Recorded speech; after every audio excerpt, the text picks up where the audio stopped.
Hansını dediniz? 42. 42. Xəzər dənizində yerləşən ada, yarımada, körfəz və limanı müəyyən edin. Limanı hələ keçməmişsiniz siz. Demək, Pirallahı, Buzaçı, Kulalı, Çilov adası, Mangistau yarımadası, Türkmənbaşı körfəzi, Ənzəli limanı.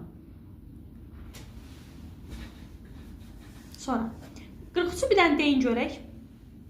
Birinci Xəzər dilində türkmen proseslər olur. Aha, bunun nəticəsində nə olur? Sonra Xəzər dənizinin səviyyəsi qalxır. Aha. Dənizin səviyyəsi sahəsi böyüyür.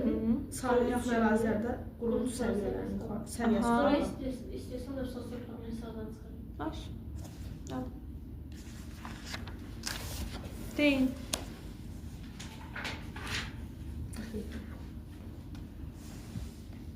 Respublikamızın təbii şəraitinin və təsərrüfatının formalaşmasına Xəzər dənizinin təsiri. Birincisi, demişdik ki, nəzərin qulaq as.